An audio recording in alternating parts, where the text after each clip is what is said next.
Godātie kolēģi, vispirms es vēlos pateikties paldies pārējo 3 frakciju pārstāvjiem, kuri strādāja un pielika pūles, lai šis ziņojums taptu, konstruktīvo darbu pie priekšlikumiem un arī atbalstu tiem, tātad Dombravas kungam, Līdekas kungam un arī Dineviča kungam.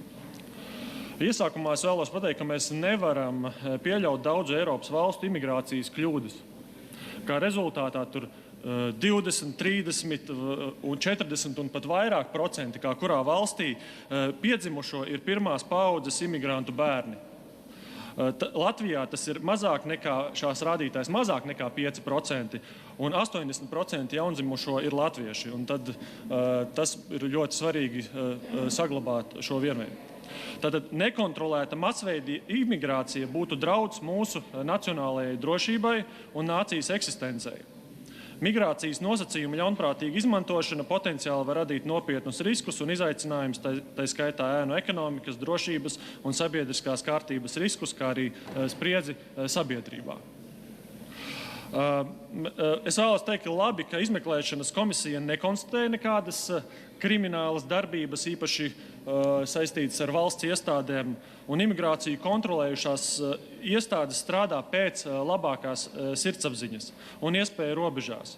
Problēma ir iespējams tā iestāžu ierobežotā kapacitāte. Piemēram, viens no efektīvākajiem imigrācijas kontrolas veidiem ir reidi.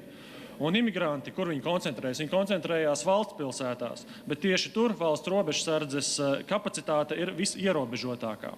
Bet, neraugoties uz to, valsts robežsardze kopā ar valsts drošības dienestu veic kontroli, rīkojot regulārus reidus un pārbaudot, vai ārvalstniekiem ir tiesisks pamats uzturēties Latvijā.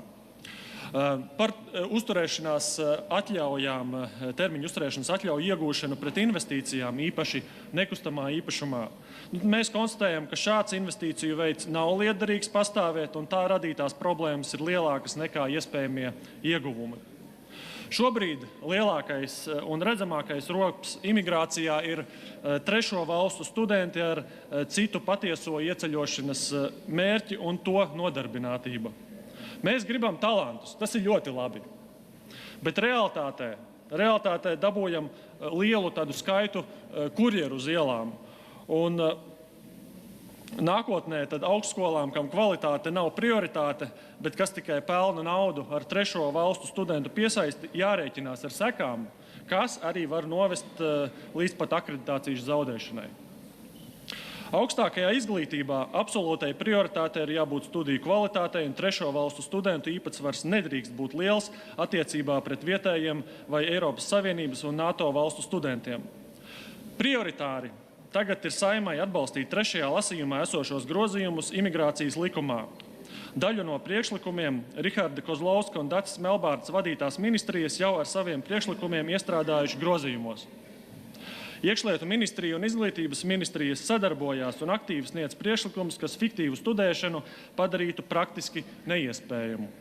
Un tur ir dažādi virkne priekšlikumu, piemēram, ka būtu obligātais apmeklējums būtiski jāpalielina, samazinātos dienu skaits, kuras drīkst neapmeklēt, un daudzi citi priekšlikumi, kuri jau daļa no viņiem ir atbalstīti, un tad likums ir tikai jāpieņem, lai daļa no ziņojumā iekļautajiem priekšlikumiem jau faktiski darbotos dzīvē.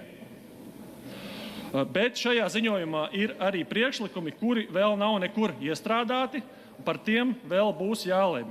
Un katrs lēmums ierobežot imigrāciju pēc būtības ir politiskā izšķiršanās, un tas ir esošās Saeimas un nākošās Saeimas deputātu rokās.